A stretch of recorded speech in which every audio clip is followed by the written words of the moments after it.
Hey, welcome back to episode 8. And this is your boy, Rolling Cross, the Christian Cyclist. And today I have a special guest with me, Kristin McQueen. How are you, Kristin? I'm great. How are you? I'm fantastic. I got to tell you first, thank you for coming on to the broadcast. And I think today, listen, guys, you need to prepare yourself because I think today is one of those broadcasts that's really going to wake you up to maybe a world that you didn't even think existed. Kristin has an amazing journey. She is a phenomenal athlete, a phenomenal person, someone I've just come to know. And I got to tell you, she's enriched my life already. And her story, I think, is going to help you. No matter, you may not be going through what she's going through, but her perseverance through it is the message. I want you to take away from this broadcast that no matter what you're going through, if you have fight in you, you can overcome it, or you can keep fighting your way through it. And that's Christy's story. She's fighting her way through it. So I don't want to tell your story for you, Kristin. Thank you again. It is truly an honor to be sitting here with you and in this interview. And let's dive in and let's talk about your journey, your long winding road, as you say, the long winding road. Let's deal with Yes, some things. very much so. You're an athlete. You're a triathlete. You've been an athlete most of your life, correct? Yes. Okay. And give us a little background about who you are as the person, Kristin. Even before you were diagnosed with some of the things we're going to get into, just tell us who you were as a person.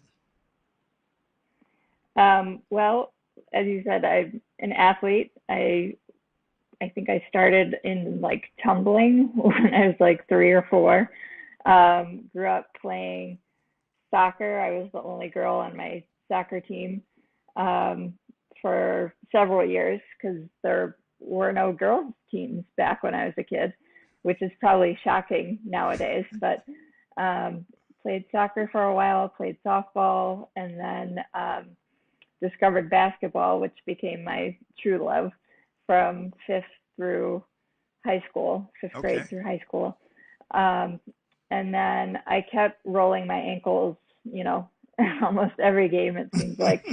So I destroyed my ankles. And then come college, I was like, well, I should probably find a less impact sport, if you will. And so I figured, well, let's see what running's all about, which is actually kind of funny because I really hated running in high school because running's always used as a punishment, really. You Absolutely. played awful, you lost the game, like go run a million sprints. And so I tried running and I still hated it, probably for the first 6 months that I did it. Okay. And it wasn't until I got lost one day,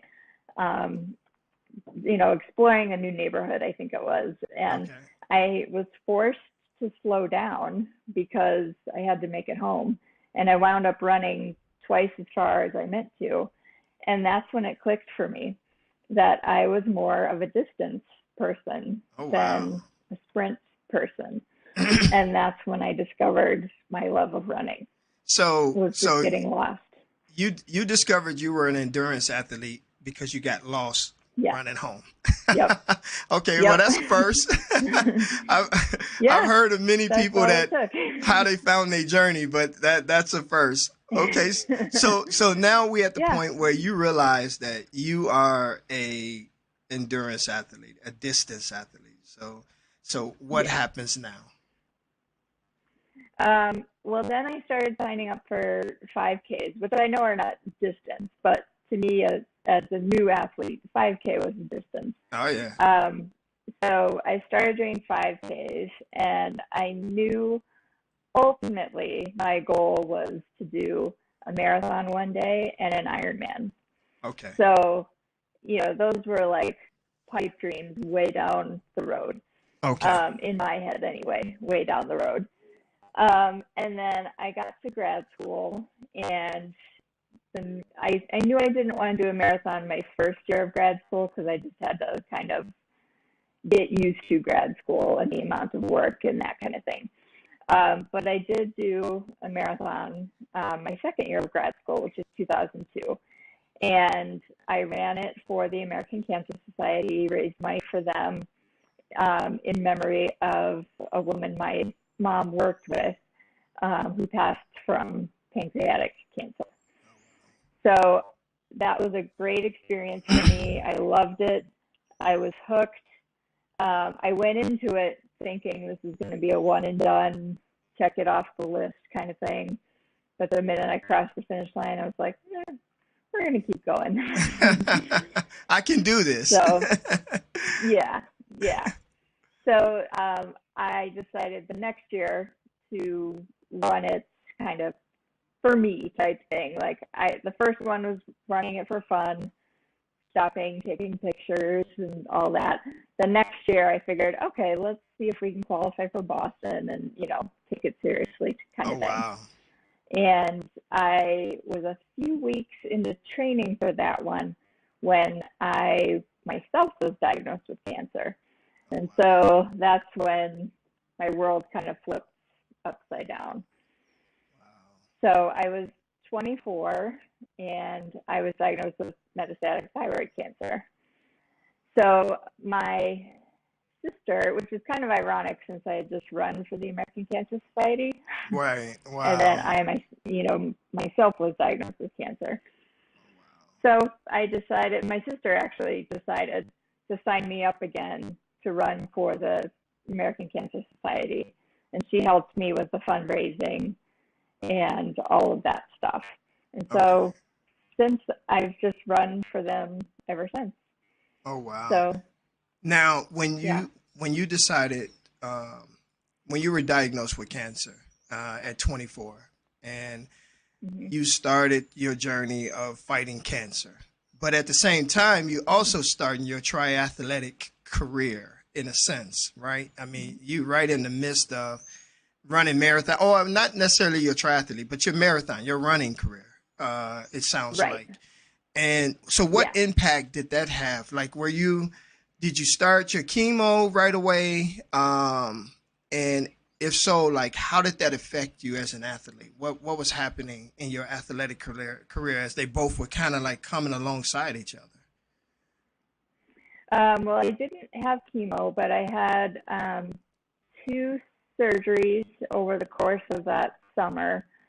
And then I had radiation afterwards. So the surgeries kind of, impacted my training a little bit. I had to take some time off. And my second surgery impacted my ability to breathe because there was some cancer kind of like right on my vocal cord. And so they had to take that off the vocal cord. And in doing that, they paralyzed one of the vocal cords, which means that it's stuck. So basically, when you breathe, your vocal cords need to separate. And when you swallow, like swallow food and so forth, they close so that the food doesn't go down, when you it goes down the wrong pipe, and you cough and cough, that means that your vocal cords didn't totally close. Wow. So my one is stuck. So it's like breathing through a straw, which in normal activities, talking, walking, that kind of thing, I don't feel it. But when your heart rate goes up, your breathing rate goes up, that's when I notice it. That's when it's difficult for me to breathe. So and that's been go ahead. Go ahead. That's been a permanent complication for me. So I still notice that. So even with that complication, your breathing is impaired now, right? You have one paralyzed side of your vocal cord, but you're still training. Yeah. Okay. I have 2 very functional vocal cords and and I have a very difficult time breathing when I'm training. I'm just trying to envision how does a person run the distance, compete at the level, and we're talking about the very thing that you depend on the most is being able to breathe clearly and freely, and you have a Hmm. restriction. How did you get through that? I had to slow down. So, it was hard at first because that was the year I was, trying to go fast and train for Boston and all that. And so I had to go to a much slower pace group. And I just had to be okay with it. So ever since, I've just had to Be go okay. with the slow groups, So and you've it's adapted. fine. So Yeah, yeah, it became more important, and this is why this is so important for my audience. You didn't let it stop you. You came to the no, realization of what your limitations were, and you yeah, adapted to those limitations that allowed you to continue to do what you love to do. You just had to change your perspective on how you were going to do it. yes. Is that what I that's what could I'm hearing? either,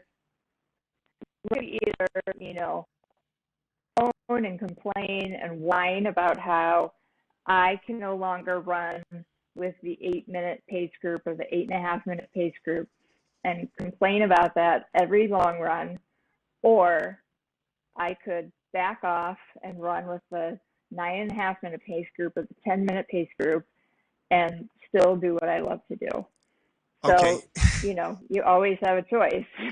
I'm a little embarrassed right now. Okay, well, let's be I'm gonna be a little transparent here. You just said with half a vocal cord that you're running with the 9.5, 10.5 minute pace group. I just ran 16 miles like a few weeks ago, and I'm like 13.5. Now, And oh, so, this was back when I was 24, 25. So, okay.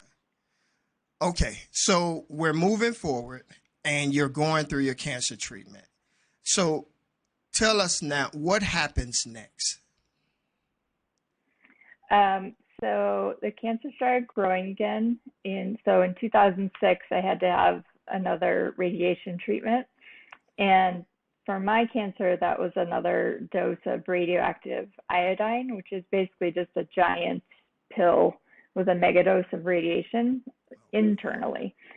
Um, so I took that, and within maybe an hour of taking that, I had a lot of swelling on the right side of my face, jaw, and like upper neck.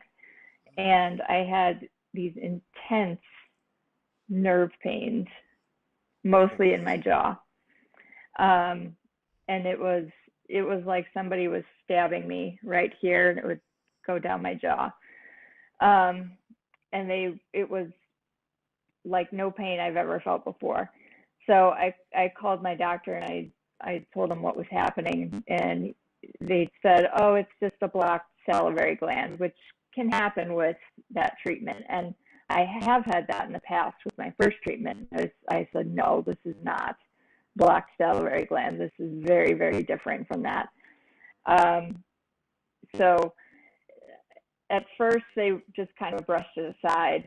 And when I went back to my oncologist, who was a different doctor than the one that gave me the radiation, thankfully he listened, and he said, "Oh, I'm sending you right to a neurologist," which doesn't really happen for a lot of people that start to get this pain. Um, and so I was diagnosed fairly quickly, um, but a lot of that was also me, because I tend to look into my symptoms very quickly. That's good. I'm in the medical. I'm also in the medical field, so Okay. I tend to kind of push and advocate for myself. Part of that is also me. My cancer was overlooked by 3 doctors, Okay. um, because of my age, and I don't know why else. But I knew something was wrong. And so I kept going to doctors until somebody paid attention. And then finally, oh, yeah, you have cancer. Wow. um, so because of that, I've become a fierce advocate for myself. Um, so anyway, I kept pushing also because this was excruciating pain, and I was like, no, there's something wrong. Please help me. Um, so it was diagnosed. So that was in November of 2006, and I got a diagnosis fairly quickly. I want to say maybe January of Okay. 2007. And so it was diagnosed as trigeminal neuralgia, Mm. which is, I mean, you can Google it, and well, Google's kind of scary, and they say it's the worst pain known to man. It's a suicide disease. It says some pretty awful things, but it's um, it's I can't say it's not the worst pain known to man, but it's the worst pain I've ever felt. It's Um, painful, and most people that, from the research that I've done on it, everyone describes it as just what you just said. It's the worst feeling, the worst pain they've ever experienced. It's pretty much having your face yeah, either stabbed or on fire all day, every day, in a yeah. sense. There's two types. So there's type one, which is the short electric jab, lightning bolt pain, and then there's type two, which is the constant dull ache burn type pain. I have both types. So Oh I wow. have the 24/7 pain plus the electric jabs. Um, it My God. tends to be progressive over time. It gets worse. So I've had this since 2006, so it's been a long time. Oh wow. I've had a lot of surgeries, and mine has progressed to a very rare, um, it's called anesthesia dolorosa, which basically means painful numbness. Mm. Um, so it's like burned from the inside out. Um, so it's So when you say painful numbness, help people understand how you mhm. can be numb and at pain at the same time. um, so the right side of my face is numb to the touch, but it's almost like when your foot falls asleep, when it's starting to wake up, there's that few seconds of like discomfort, numbness. Mm. It's like that to a tiny, well, it's kind of like that, I guess, if you magnify that times 100, I suppose. That's Wow. the best I can compare it to. Mm. So like right now, I have that here. My face feels very heavy here, but it looks normal, right? Like you look at my face, it Yeah, doesn't look absolutely. abnormal. I mean, I have a little bit of drooping around my mouth, Oh wow. but that's I can't. That's because I can't feel it. Um, so I guess if you were really to scrutinize my face, you could say it's drooping a little, Oh no. but that's the only thing. But you wouldn't know that like these top teeth all feel like they're rotting out, Oh or wow. occasionally it feels like there's an ice pick going through my right eye. Oh So wow. people with chronic pain like this, our baseline, or my baseline, I guess I can't speak for anybody else, but my baseline now is like a 5 out of 10. That's that's a tolerable day.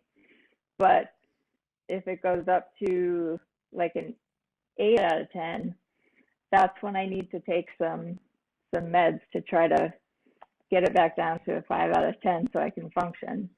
And you're and So I'm sorry. Your I was just gonna no, say go ahead. your baseline being 5 out of 10. This is from someone who has been dealing with this since 2007. So your tolerance has is sky high, right? So if someone such as Hmm. myself, that 5 probably would be my 10. Just what you're able to endure right now. Maybe Yeah, it's hard to say because chronic pain is something that's really hard for people to wrap their minds around. When and I don't think that's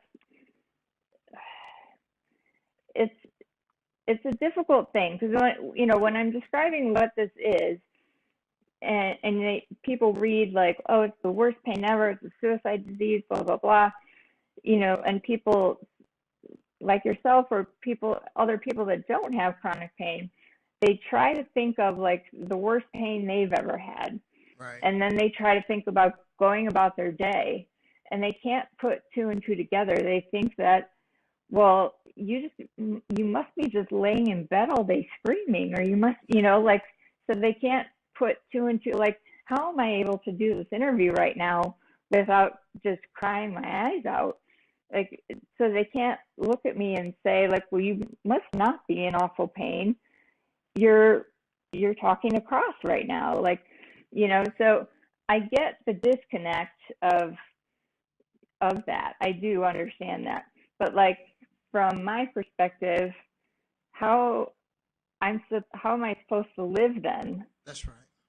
Like, That's right. I can't just cry all day. I can't just lay down and die. I have to pick myself up and keep going. I have to try. Now, there are days where I have to just lay down on the couch because I can't function, but I can't do that every day. I can't do that 24/7. That's Right. no life. That's no quality of life. Wow. But, So so so you got to just pick yourself up. so Kristen, you're diagnosed with trigeminal neuralgia.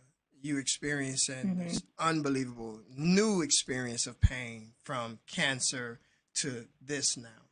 Are you still Hmm. competing? Are you still running at this point? Are you still a triathlete at this point? I do still work out most days, No, I'm not talking about now. I'm talking about because, at the time you was first in 2007. oh, yes, yes, I was.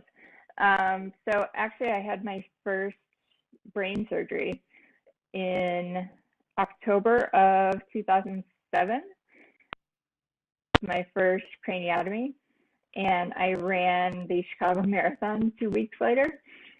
So, Um, okay, hold again, on, hold on. All right. yes. Are you purposely trying to embarrass me? No. So you No. had brain surgery, and Hmm. 2 weeks later you ran the Chicago Marathon. Oh, the Boston Marathon, you said. No, Chicago. Oh, the Chicago. Chicago Marathon. 2 weeks That after. picture, yeah, the picture right there holding my niece on the Yeah. left, that was 2 weeks after. That was the one. So 2 weeks after having brain surgery. Hmm. So you've already gone through cancer and cancer treatment, right? Now you're Yes. diagnosed with trigeminal neuralgia. You got brain surgery to try to relieve the pain and pressure of this new experience. Hmm. And 2 weeks later, you go. I know I'm being redundant right now, but I'm just trying to wrap my head around this.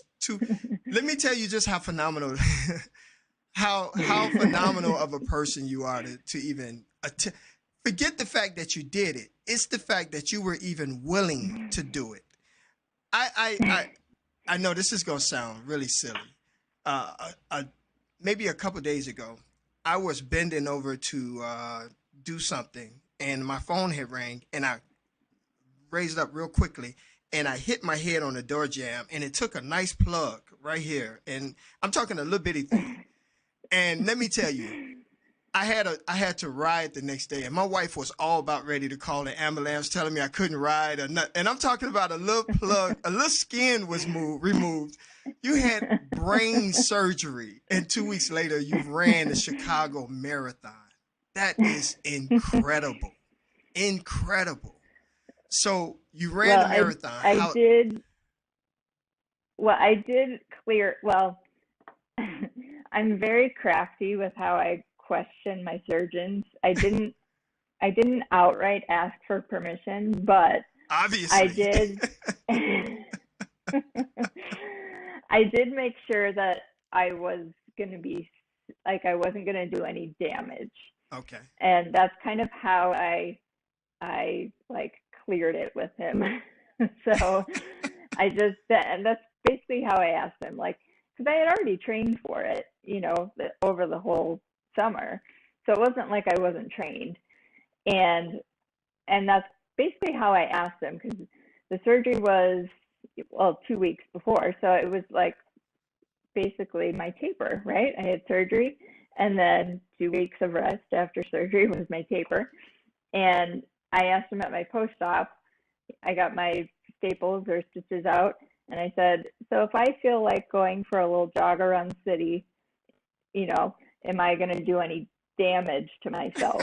And he said, are you asking if you can run the marathon? I said, no, just if I feel like going for a jog around the city, am I Around the going to city. damage anything? Yeah. So he said, no, you're not going to damage anything, but I probably wouldn't do the marathon. I So, said, so as this, long as I'm not going to damage anything, that's all I want to know. so this doctor So, was pretty smart, right? He knew what you yeah. was trying to allude to. You didn't pull a wool over his eyes. Um, a jog around the city. If I just go, not around the neighborhood, you could have easily said, well, if I go just a jog around my neighborhood, you go, if I just jog around the city. Well, Okay. yeah. So tell me about this picture. I got a picture I want to show, and I want to know the story because as we talked in the pre-production, this photo, it just brings so much joy to me. Tell me what's going on in this photo. So this photo is from actually what wound up being my last Ironman, for now anyway.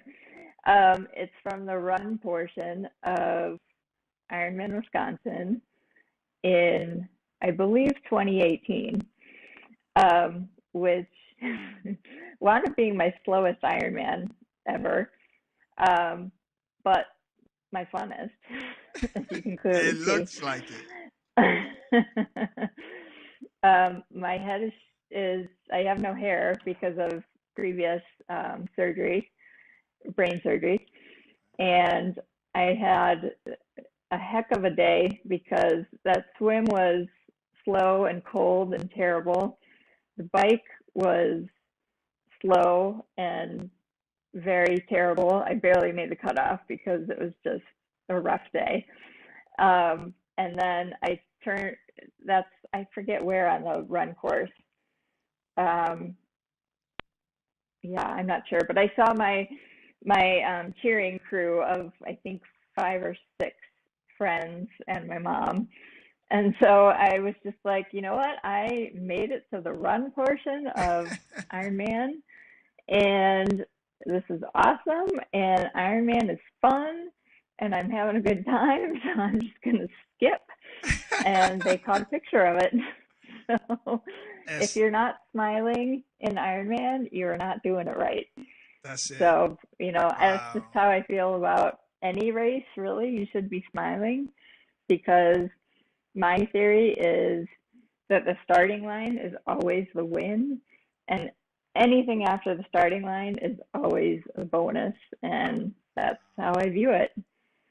The starting line is the win, and anything after the starting Mm-hmm. line is the bonus. So the fact that Yep. you started, you've already won. You lined Yeah. up, right? Listen, Yeah. Christine, I said it 1,000 times, and I'll keep saying it every time you see me. From this point on, you're gonna hear me greet you with, "Here is an incredible person." I No. just, I truly believe that you are a remarkable human being, an incredible person who is on an unbelievable journey, and you've shown and you are showing that it's possible.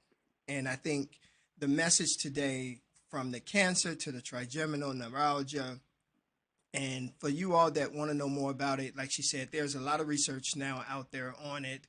There are YouTube videos, and there's a doctor video that he kind of really breaks it down. I watched some of that so I can get a better understanding of it, to help me put things in perspective of what your suffering is. Um, what I found out is that it is more common among women.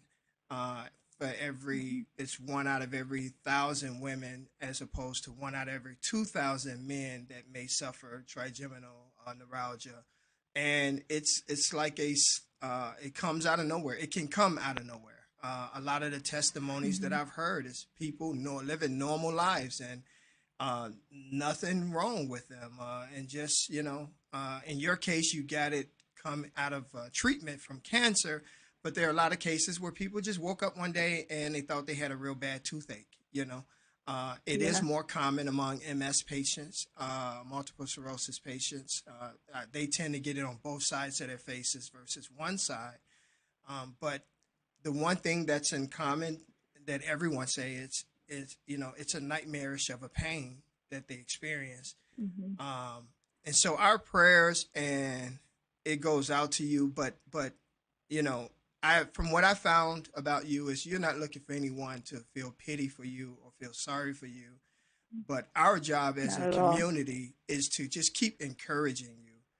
I want to be that person that, out of that five group, whoever, and I'm gonna go back to it, whoever the five of you guys or the six of you guys are, I'm asking the community at large to become a extended portion of those five people that caused you to skip, because what they did was they encouraged you, and they made what you going through a little less sufferable. Um, because in that moment right there, what I see is a person that's living life. You've accepted the situation, and you've made the absolute best out of it. And that is a person that's near and dear to my heart, because I could only pray that no matter what comes at me through life, that I can have that attitude right there. Some things are out of our control. We can't control every situation. Some things are going to happen in life, and we just have to accept it. But how we accept it, we can control. That is the thing we can control, how we accept it. And you're showing Yeah. that you have such a positive attitude. Even now, smiling, you know, my heart goes out to you, I tell you. So we will be praying for you as a community in this fight, and cheering for you as a community while you're in this fight. And I can't wait to that day come that, like you said, uh, it was your last up until now Ironman. I can't wait to that day that you get back on your bike, lace up your gym shoes, put back on your swimming suit, and do the thing that gives you so much joy. Um, so, Christine, do you have any ending words that you want to say, or a message you want to release for people to know? Um, I think just do what you love, and you know, don't let anybody tell you you can't. Really, I mean, that's about it. That's it. That's it. Well, it's nothing else to say. So, hey, thank you guys for joining us on another episode of All Things Fitness. Today was, like all of our podcasts, another amazing story from an amazing person. And I do pray that you all get a lot out of this. I pray that uh, that we do believe our scripture, Philippians, that all things is possible through Christ who strengthens us, because all things are possible. And faith is it has to be a way of living. It has to be a way of life. We have to believe that we can. As Christine just said, don't let anyone stop you. Don't accept that negative news, that bad news. She said that she likes to dig into her own diagnosis. She likes to get more answers. She just doesn't take what the doctor tell her for face value. She pushed for deeper understanding, and in that, I think that's the key, right? We should just keep pushing for that positive result. You know, we got to find it. Sometimes it's not within reach that we can see immediately, but if we keep pushing, we'll find that positive result, that good news. And you are good news today, Kristen. So thank you. Thank you. All right. Okay. So, guys, listen, thank you again for another episode. I hope you enjoyed it. Catch us again on another All Things Fitness podcast. This is your boy Cross, the Christian Cyclist. You know, in the last ride that I did, they gave me a new name because they say I always find wind whenever I ride. They said I can't ride on a normal day. It's always have to be windy outside. So they gave me a new name, Crosswind, the Christian Cyclist. So this is your boy Cross, the Christian Cyclist. Thank you. Catch us again on another podcast. And take away from this message, just keep winning. Keep winning, right? If I love that. If you line up, you win. Any and everything after is a bonus. Keep that in your mind for each and every person that think they can't do it. Just get to the line, and you've already won. Just get to the line. You've already won. One step over the line is a bonus. God bless you. I hope to see you again on the next podcast.